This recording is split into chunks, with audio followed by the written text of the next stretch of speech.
దేవుని నామానికి స్తోత్రం కలుగును గాక. ఎలోహిం టీవీ ప్రేక్షకులందరికీ నా హృదయపూర్వక వందనాలు చెల్లించుకుంటున్నాను. ఈ దిన వాక్య భాగాన్ని మనం జ్ఞాపకం చేసుకుందాం. ఆదికాండము 2వ అధ్యాయము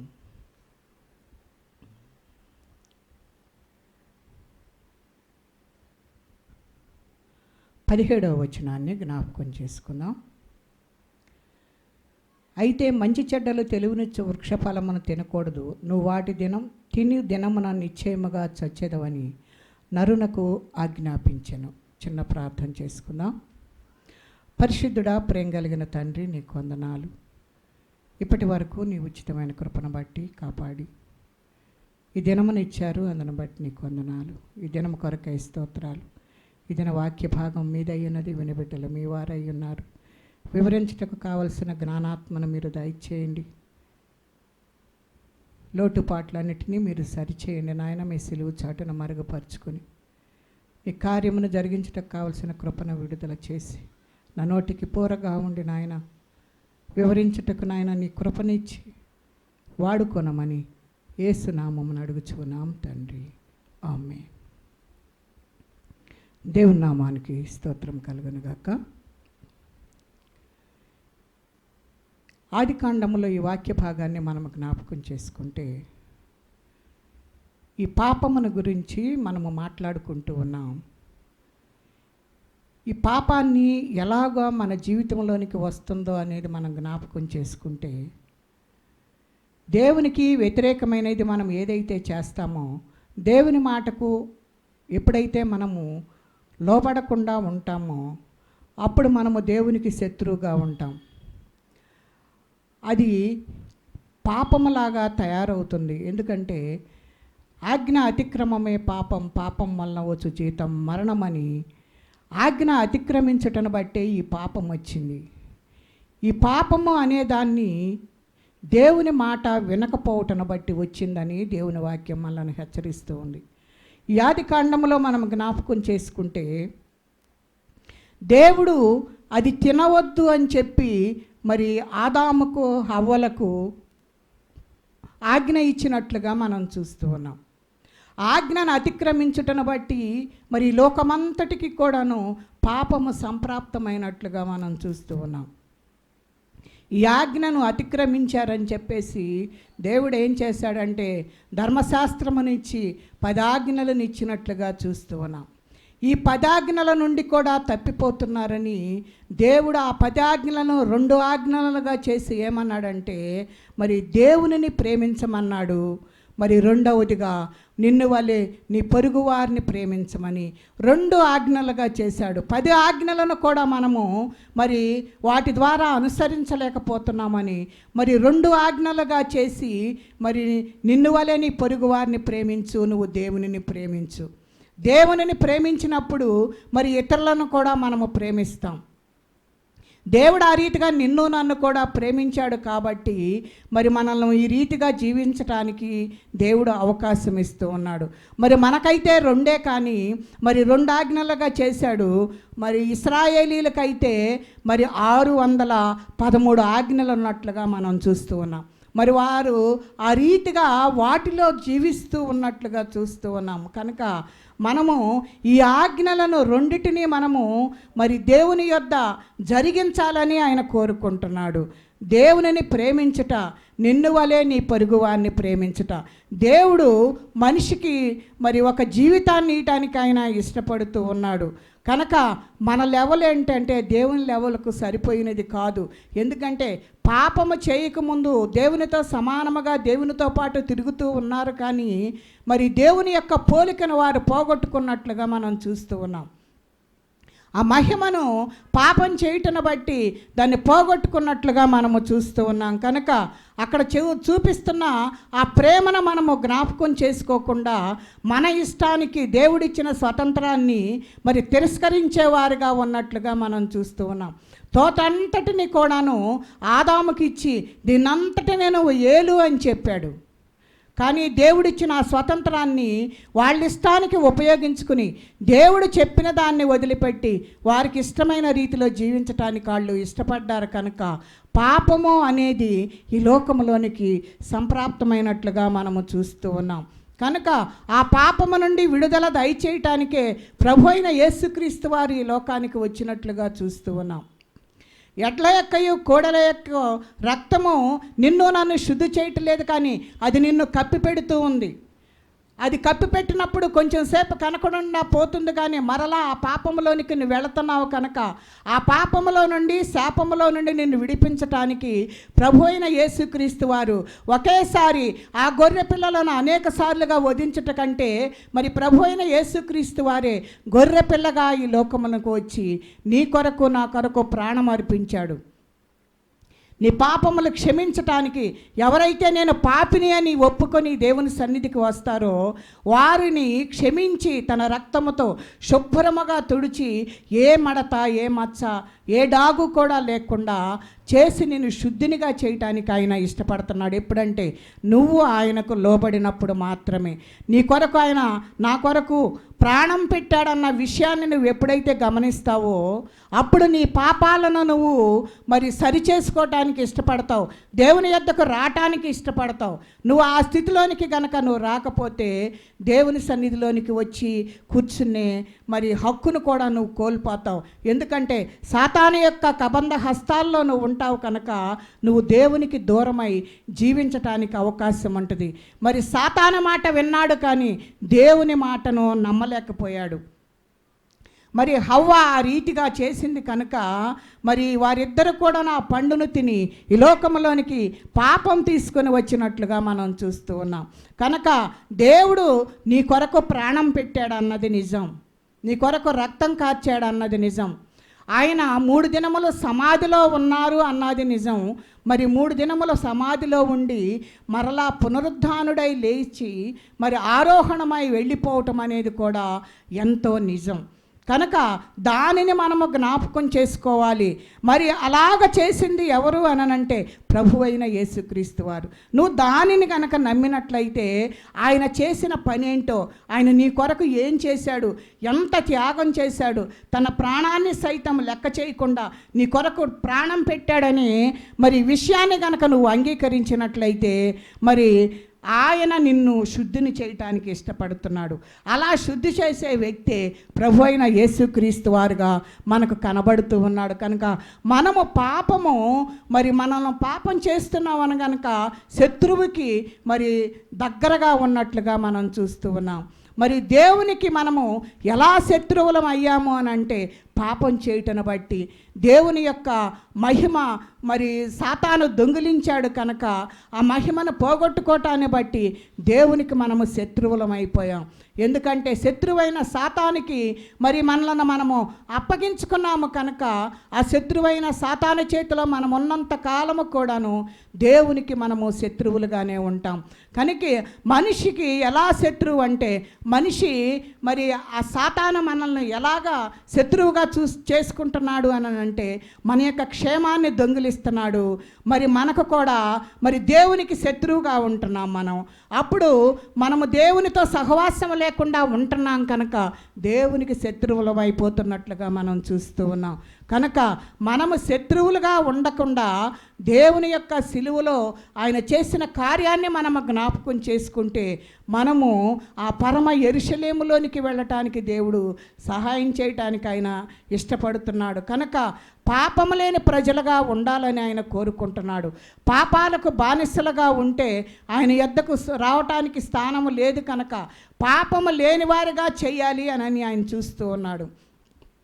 నేను ఎప్పుడు కూడాను నీ పాపాన్ని మరి ఆయన అసహించుకుంటే మేము ఎడ్డలుగా చేసుకుంటాను కదా ఆయన ఎంతగానో నీ కొరకు నా కొరకు ఎదురు చూస్తూ ఉన్నాడు. కనుక ఆయన పాపము లేనివానిగా మరి నీ కొరకు ప్రాణం పెట్టాడు, నీ కొరకు రక్తం కార్చాడు గనక దానిని మనము జ్ఞాపకం చేసుకుంటే మనం యొక్క పాపము ఇక జ్ఞప్తికి రాకుండా చేసుకోగలం.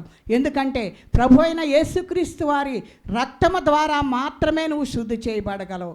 వాటి ద్వారా మాత్రమే నీ యొక్క పాపము తుడిచివేయబడుతుంది. అక్కడ మచ్చ డాగు లేకుండా చేయబడుతుంది. కనుక మనము కళంకము లేని వారిగా ఉండాలని మరి దేవుడు ఎదురు చూస్తూ ఉన్నాడు. పాపము మరి దేవుని యొక్క మహిమను దొంగిలించినట్లుగా చూస్తున్నాము. కనుక ఆ మనిషి యొక్క మరి చెడగొట్టి తన యొక్క దేవుడిచ్చిన మహిమను అది సంపాదించుకుని ఇప్పుడు ఏం చేస్తుందంటే మన కుటుంబాల్లో మనకు నెమ్మది లేకుండా చేస్తుంది. కనుక మనం ఏం చేయాలి అని అంటే దేవుని సన్నిధిలో పశ్చాత్తాపడే వాళ్ళుగా ఉండాలని దేవుడు కోరుకుంటున్నాడు. కనుక రక్షణ పొందిన తర్వాత మనము ఈ పాపాన్ని అసహించుకునేవారుగా ఉండాలి. రక్షణ పొంది మరలా పాపంలోనికి వెళ్ళటానికి మనం ఇష్టపడకూడదు. కానీ రక్షణ పొందిన తర్వాత ఈ పాపాన్ని అసహించుకొని దేవుడు నా పట్ల చేసిన ఇంత గొప్ప కార్యానికి నేనేమి చెల్లించగలనని చెప్పేసి మరి మన హృదయాలను దేవునికి సమర్పించుకోవాలని చెప్పేసి దేవుడు కోరుకుంటున్నాడు. కనుక మొదట దాన్ని అసహించుకోడు, కానీ అది చూడటానికి చాలా తీయగా ఉంటుంది. ఆ పాపంలోనికి వెళ్ళటానికి మరి అలాగున శత్రువైన సాతాను మనల్ని ప్రోత్సహిస్తూ ఉంటుంది. మనము దానిని ఎప్పుడైతే అసహించుకున్నప్పుడు యేసు నామములోనికి మనము వస్తాం. కనుక అది దాని నుంచి మనకు విడుదల చేస్తూ ఉంటుంది. కనుక ఏలియా కూడా మనలాంటి మనిషే. కనుక ఆయన ఏం చేశాడు? దేవునితో సంబంధం కలిగి వర్షం కొరకు ప్రార్థన చేసినప్పుడు వర్షం వచ్చింది, వద్దు అన్నప్పుడు ఆగిపోయినట్లుగా చూస్తూ ఉన్నాం. ఏది మన జీవితంలో జరగాలన్నా యేసు నామములో మాత్రమే మనకు అది జరుగుతుంది అని చెప్పేసి దేవుని వాక్యం మనకు హెచ్చరిస్తూ ఉంది. పాపాన్ని అసహించుకోకపోతే మనకు శక్తి ఉండదు, బలము లేని వారిగా ఉంటాం, నిరుత్సాహంగా ఉంటాం. కనుక మనం ఏం చేయాలంటే దేవుని సన్నిధిలో పాపాన్ని అసహించుకునేవారిగా ఉండాలి. ఆయన నామము మన జీవితంలో ఉండాలి, అంటే ఆయన క్యారెక్టర్ మన జీవితంలో ఉండాలి. ఎప్పుడైతే ఆయన నామము మన జీవితంలో ఉంటుందో మనకు దేవుడు శక్తినిస్తాడు.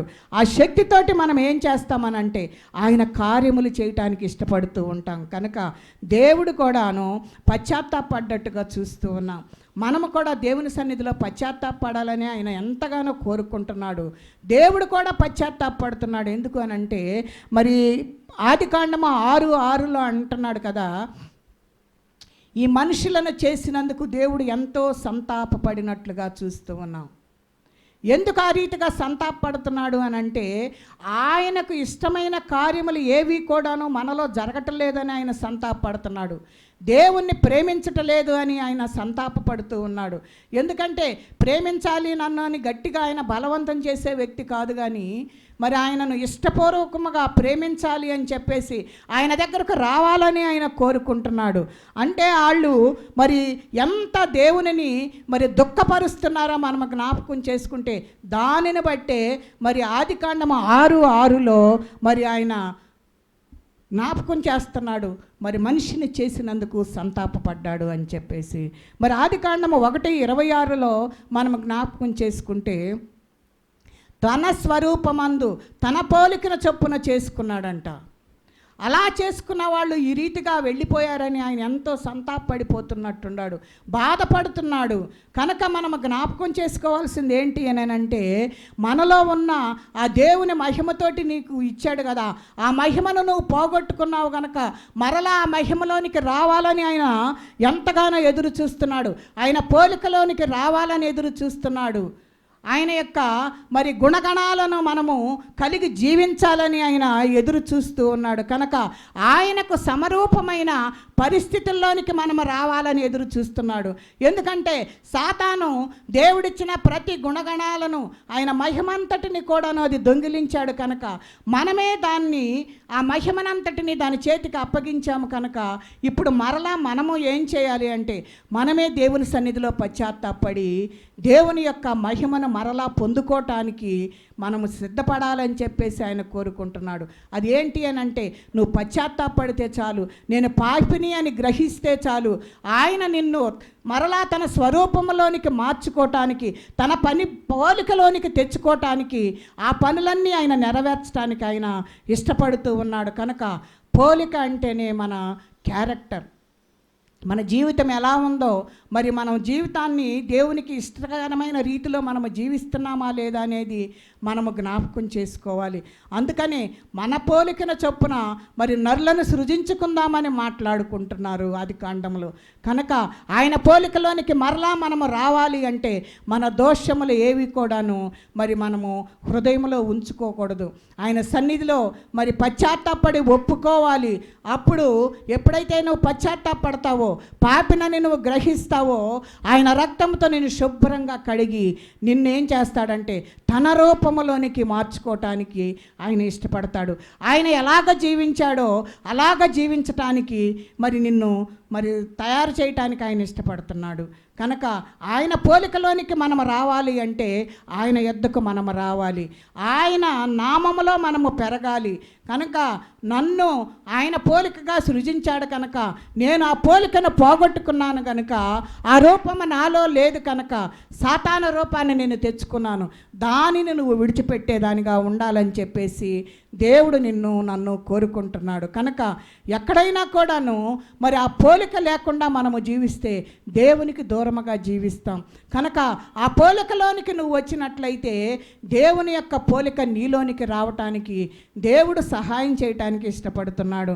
మనం అందరము కూడాను దేవుని పోలికలో ఉండటానికి ఇష్టపడలేదు, కానీ శత్రువైన సాతాను ద్వారా ఏలబడుతున్నట్లుగా దేవుని యొక్క వాక్యం మనల్ని హెచ్చరిస్తూ ఉంది. మరి ఆయన వచ్చినప్పుడు ఆయన రాజుగా ఉంటాడు, మనము కూడా రాజు బిడ్డలుగా ఉండాలి అంటే ఆ పోలికలోనికి మనం రావాలి, ఆయన యొక్క గుణగణాలు మనలోనికి రావాలి అని చెప్పేసి దేవుడు ఎదురు చూస్తూ ఉన్నాడు. కనుక మనం చేయాల్సిందల్లా ఏంటి అనంటే పశ్చాత్తాపడటం నేర్చుకోవాలి, పాపాన్ని విడిచిపెట్టడం నేర్చుకోవాలి. విడిచిపెట్టడమే కాకుండా దాని వైపు మరలా తిరగకుండా దానిని అసహించుకునే వారిగా చూడాలి. కనుక మనము కూడాను ఈ పాపము విషయమై దేవుడు మనల్ని చేసినందుకు, మనం చేసిన పాపాలను బట్టి, దేవునికి దూరమైన విధానమును బట్టి ఏ రీతిగా సంతాపపడుతున్నాడో, మనము కూడా మనలో ఉన్న ఈ పాప శాప దోషములను బట్టి మనము కూడా సంతాపపడాలని చెప్పేసి దేవుడు కోరుకుంటున్నాడు. మనము మారు మనసు పొందాలని, మన హృదయంలో మరి ఏదైతే పాపం ఉందో దాని నుండి బయటకు రావాలి. అట్లా రావాలి అంటే నీ హృదయంలో నువ్వు నొచ్చుకోవాలి.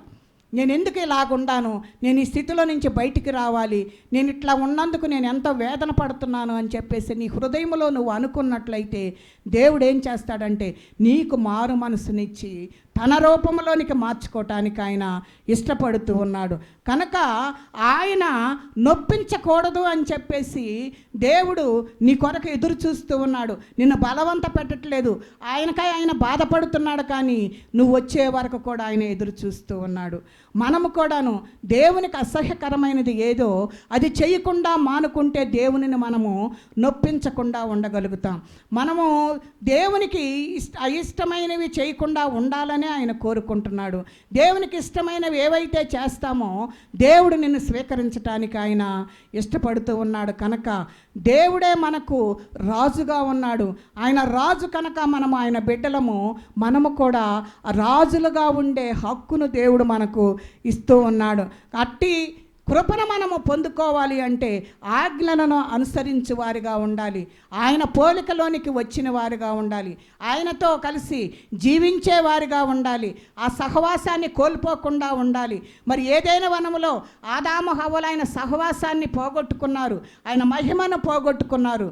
కనుక మనము కూడాను వాటిల్లోనే జీవిస్తూ ఉన్నాము. కనుక మరి వాటన్నిటిలో నుంచి బయటికి రావాలి అంటే మన హృదయంలో ఉన్న పాపమును దేవుని సన్నిధిలో ఒప్పుకునే వారిగా ఉండాలని చెప్పేసి దేవుడు కోరుకుంటున్నాడు. అట్టి స్థితిని మనం కలిగి ఉంటున్నామని దేవుడు నీ కొరకు నా కొరకు ఎంతో పశ్చాత్తాపడుతున్నట్లుగా చూస్తూ ఉన్నాం, సంతాపపడుతున్నట్లుగా మనము చూస్తూ ఉన్నాం. సౌలును కూడా మనం జ్ఞాపకం చేసుకుంటే సౌలును రాజుగా చేసినందుకు మరి ఒక వ్యక్తి బాధపడుతూ ఉన్నాడు. సౌలే మనిషే బాధపడుతున్నాడు, ఎందుకు నేను ఇతన్ని రాజుగా చేశాను అని చెప్పేసి. మరి సౌలును రాజుగా కావాలని ఇశ్రాయేలీలే కోరుకున్నారు. ఆ కోరుకున్నందుకే మరి వాళ్ళ ద్వారా మరి వాళ్ళకు చాలా బాధలు వస్తాయని, మరి ఇబ్బందులు కలుగుతాయని దేవుడికి తెలుసు. కానీ వాళ్ళు కోరుకున్నారు కనుక వాళ్లకు రాజుగా సౌలునిచ్చాడు. సౌలునిచ్చినందుకు సమూయేలు మరి అతనిని బట్టి ఎంతో బాధపడుతున్నట్లుగా, సంతాపపడుతున్నట్లుగా కూడా మనము మరి సమూయేలు గ్రంథం 15:19 కూడా మనము జ్ఞాపకం చేసుకోవాలి. ఎందుకంటే ఆ రీతిగా ఎందుకు ఉంటున్నాడు అని అంటే దేవుని మాటకు దూరమైపోయినట్లుగా మనము చూస్తూ ఉన్నాం. మరి ఇక్కడ మొదటి సమూయేలు గ్రంథం మరి 15వ అధ్యాయము మరి 11వ వచనాన్ని చూస్తే, సౌలు నన్ను అనుసరింపక వెనుక తీసి నా ఆజ్ఞలను గైకొనకపోయాను కనుక అతనిని రాజుగా నిర్ణయించినందుకు నేను పశ్చాత్తాపడుచున్నాను. అందుకు సమూయేలు కోపావేశుడై రాత్రి అంతా యెహోవాకు మొరపెట్టుచుండెను అంటున్నాడు. కనుక ఒక వ్యక్తిని గురించి మరి సమూయేలు ఎంతగానో బాధపడుతున్నాడు, పశ్చాత్తాపడుతున్నట్లుగా మనం చూస్తూ ఉన్నాం. సౌలుని నేనెందుకు రాజుగా చేశాను, నేనెందుకు ఆయనను అభిషేకించాను అని చెప్పేసి బాధపడుతూ అంట దేవునికి మొరపెడుతున్నట్లుగా మనం చూస్తూ ఉన్నాం. దేవునికి మరి మనం కూడాను ఒక బాధ్యత ఉన్నది. అది ఏంటి అని అంటే మనము అనేకుల కొరకు ప్రార్థించేవారుగా ఉండాలి. వారి పాపముల నుండి వాళ్ళు విడుదల పొందాలని, వారిపైకి దేవుని ఆశీర్వాదం రావాలని, వాళ్ళు పోగొట్టుకున్న మహిమను మరి వారికి తిరిగి మరలా ఇవ్వు ప్రభువా అని అనేకుల కొరకు మనం ప్రార్థన చేయాలి. మన కుటుంబాల కొరకు మనం ప్రార్థన చేయాలి. మన కుటుంబాలను కూడా ఆ రీతిగా మనం రక్షించుకోవాలి. ఒకవేళ వాళ్ళు ప్రార్థన చేసే పరిస్థితిలో లేకపోయినా వారి గురించి మనము విజ్ఞాపన చేసేవారిగా ఉండాలి. వారు మొరపెట్టడం లేదు కనుక వారి కొరకు మనము మొరపెట్టాలి. ఎందుకంటే వారి పట్ల వారి తరపు నుండి మనము విజ్ఞాపన చేసేవారిగా ఉండినట్లయితే దేవుడు మన మొర వినటానికి ఆయన ఇష్టపడుతూ ఉన్నాడు. కనుక అక్కడ అంటున్నాడు, కీడు చేశాను అని చెప్పేసి సమూయేలు గ్రంథంలో మాట్లాడుతూ ఉన్నాడు. 20వ వచనంలో ఎందుకు కీడు చేసిత్వని కారణం లేదు, కానీ కీడు ఏంటి అని అంటే మరి మేలు చేయకపోవటమే కీడు. కనుక దేవుని సన్నిధిలో మనము మేలు పొందేవారిగా ఉండాలి, కానీ కీడు అనుభవించేవారిగా ఉండకూడదు. మనము కీడు అనుభవిస్తున్నాము అంటే దేవుడు ఎంతగానో పశ్చాత్తాపడుతున్నట్లుగా మనం చూస్తూ ఉన్నాం. అటువంటి స్థితిలోనికి వెళ్ళకూడదని దేవుడు నిన్ను నన్ను కోరుకుంటున్నాడు. కనుక మనము దేవుని చిత్తమునకు వ్యతిరేకంగా చేశానని చెప్పేసి మరి సౌలు మాట్లాడుతూ ఉన్నాడు, సమూయేలు మాట్లాడుతూ ఉన్నాడు. కనుక మనం ఏం చేయాలి అని అంటే మనము హృదయంలో ఏదైతే పాపం ఉందో ఆ పాపాన్ని దేవుని సన్నిధిలో ఒప్పుకునేవారిగా ఉండాలి. మరి సమూయేలు ద్వారానే దేవుడు అడుగుతూ ఉన్నాడు ఏమనంటే, ఎందుకు మమ్మల్ని ఇంత సంతాపపడేటట్లుగా చేస్తున్నావు అని చెప్పేసి సౌలుని మరి సమూయేలు అడుగుతూ ఉన్నాడు. ఆయన ఎంత దుఃఖాక్రాంతుడైపోయి మరి ప్రార్థన చేస్తున్నాడంట దేవుని దగ్గర. మరి దేవుడు మరి ఆ ప్రార్థనను అంగీకరించడానికి ఇష్టపడుతున్నాడు. ఎందుకంటే ఇతరుల కొరకు మనము కూడా ప్రార్థన చేయాలి. కనుక ఒక మనిషి కొరకు ఒక మనిషి మరి ప్రార్థన చేస్తున్నట్లుగా చూస్తూ ఉన్నాం, అతని కొరకు దుఃఖపడుతున్నట్లుగా చూస్తూ ఉన్నాం. ఎందుకు అలాంటి దుఃఖం వస్తుంది అని అంటే దేవుని మహిమను ఎవరైతే పోగొట్టుకుంటున్నారో, మరి దేవుని ఆజ్ఞల నుండి ఎవరైతే మరి దూరంగా వెళ్ళిపోతున్నారో వారిని బట్టి దేవుని బిడ్డలు ఎంతో వేదన పడుతున్నారని చెప్పేసి ఈ వాక్య భాగం ద్వారా దేవుడు మనతోటి మాట్లాడుతూ ఉన్నాడు. మరి సౌలు ఎవరు అని అంటే దేవుని చిత్తము చేయకుండా వ్యతిరేకంగా మరి ఆయన పనులు చేస్తున్నట్లుగా మనం చూస్తూ ఉన్నాం. అతనిని గూర్చి మరి సమూయేలు దుఃఖపడుతున్నట్లుగా చూస్తూ ఉన్నాం, దేవుడు కూడా దుఃఖపడుతున్నట్లుగా మనం చూస్తూ ఉన్నాం. మరి మనుషులు సంతాపపడితే దేవుడు మనుషుల మట్టుకే ఛాన్స్ ఇస్తాడు. ఎందుకంటే మరి దూతలకు కానీ మరి తను సృజించిన వేటికి కూడాను అటువంటి పరిస్థితి దేవుడు ఇవ్వలేదు. ఎందుకంటే ఎవరైనా కానీ ప్రార్థన చేసినప్పుడు మనుషులను క్షమించటానికి దేవుడు ఇష్టపడతాడు, కానీ ఇంకా ఎవరిని కూడా మరి క్షమించే పరిస్థితులు మరి ఇవ్వబడలేదు బైబిల్ గ్రంథంలో. కనుక మనం ఏం చేయాలి అని అంటే దేవుని దృష్టిలో మనము మరి దేవునికి ఇష్టమైన రీతిలో జీవించాలి. సౌలు వలె దేవుని చిత్తానుసారముగా చేయకుండా దేవునికి ఆయాస్కరమైనవి చేస్తూ మరి సమూయేలుని దుఃఖపెట్టినట్లుగా, మరి ఆయన పశ్చాత్తాపడుతున్నట్లుగా మనము చూస్తూ ఉన్నాం. మనము కూడా మరి ఈ వాక్యము వింటూ ఉన్నాం. ఈ వాక్యము వింటున్నప్పుడు మనము దేవునిని ఏ విషయంలో దుఃఖపరుస్తున్నామో మన హృదయాలను సరిచేసుకోవాలని దేవుడు మనతోటి మాట్లాడుతూ ఉన్నాడు. దేవుడు క్షమించే పరిస్థితులను ఇచ్చింది ఎవరికంటే మనిషికే. ఎప్పుడు క్షమిస్తాడంటే, నేను పాపిని ప్రభువా నన్ను క్షమించు అని ఎప్పుడైతే నువ్వు దేవుని సన్నిధిలో ఒప్పుకుంటావో అప్పుడు ఖచ్చితంగా నిన్ను ఆయన క్షమించడానికి ఇష్టపడుతున్నాడు. ఇటువంటి పరిస్థితిని ఆయన నీకు ఇస్తూ ఉన్నాడు. మరి దూతలకు కూడా మరి ఇలాంటి పరిస్థితి లేదు. ఎందుకంటే మరి 3/4 భాగము క్రిందకు నెట్టివేయబడింది. వాళ్లకు లేదు ఈ క్షమాపణ. మనుషులమైన మనకు దేవుడు పశ్చాత్తాపడినప్పుడు క్షమించే మరి పరిస్థితిని దేవుడు అనుగ్రహించటానికి ఆయన ఇష్టపడుతున్నాడు. కనుక సాతాను అనేవాడు ఓడిపోయినవాడు, వాడితోటి మనం ఎప్పుడు కూడాను పొత్తు కలవకూడదని చెప్పేసి దేవుడు మనతో మాట్లాడుతూ ఉన్నాడు. మరి అందరూ పాపం చేసి మరి వాళ్ళైతే 1/3 అంటే 3 వంతులు మరి పాపంలోకి వెళ్ళిపోయారు. ఎందుకంటే లోకంలోనికి నెట్టివేయబడ్డారు. మనమైతే అందరము కూడా పాపం చేసి దేవుడు అనుగ్రహించు మహిమను మనము పొందలేకపోతున్నాం. కనుక ఆ మహిమ మనము పొందుకోవాలి అని అంటే దేవునితో సంబంధం కలిగి ఉండాలి. మనము దేవునితో సహవాసం చేసి మరి పడిపోయిన స్థితి నుంచి ఎక్కడ పడిపోయావో అక్కడికి వెళ్ళి నువ్వు దేవుని సన్నిధిలో పశ్చాత్తాపడినట్లయితే దేవుడు నిన్ను ఆ నరకాగ్ని నుండి తప్పించి నిన్ను క్షమించి మరలా నిన్ను పరలోకపు రాజ్యపు వారసుడిగా చేయటానికి ఆయన ఇష్టపడుతున్నాడు.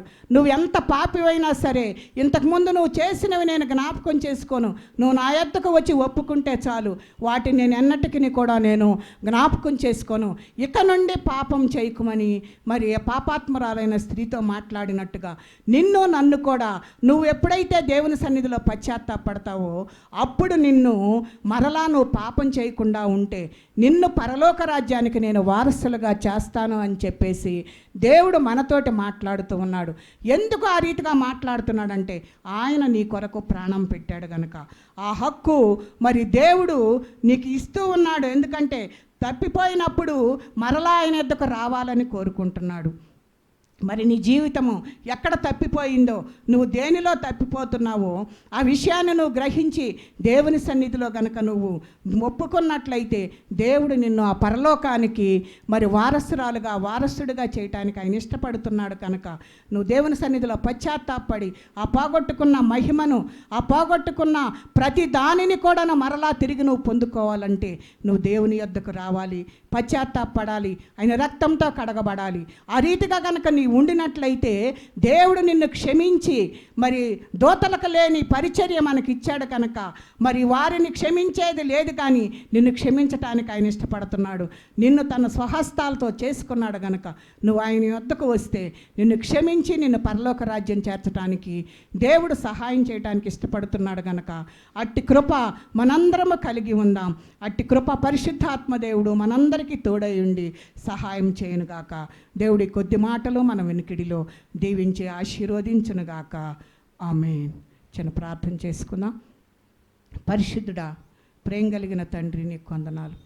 మీ ఆజ్ఞను అతిక్రమించి మీకు దూరమై ఆ మహిమనంతటినీ మేము పోగొట్టుకున్నామయ్యా. తిరిగి మరలా మేము పశ్చాత్తాపడితే నీ యొద్దకు వస్తే వాటన్నిటిని ఇవ్వటానికి మీరు ఇష్టపడుతున్నారు. నీతో సమానమైన వాటిని మాకు అనుగ్రహించుటకు మీరు ఇష్టపడుతున్నారు కనుక మేమందరము కూడా నీ సన్నిధిలో పశ్చాత్తాపడి నీ సన్నిధిలో ప్రతిదానిని ఒప్పుకొని నీ సన్నిధిలోనికి వచ్చి నాయన నిన్ను అడిగి నువ్విచ్చే మహిమను పొందుకునేవారుగా చేసి మమ్మల్ని అందరినీ మీ పరలోకపు రాజ్యపు వారసులుగాను వారసురాండ్రగాను చేసి నీ నామానికే మహిమ ఘనత ప్రభావములు పొందుకోమని అయ్యా వినుచున్న బిడ్డలందరూ గ్రహించుటకు కావలసిన కృపనిచ్చి వాడుకోమని యేసు పరిశుద్ధ నామమున అడిగి వేడుకుంటున్నాం తండ్రి. ఆమేన్. అందరికీ వందనాలు.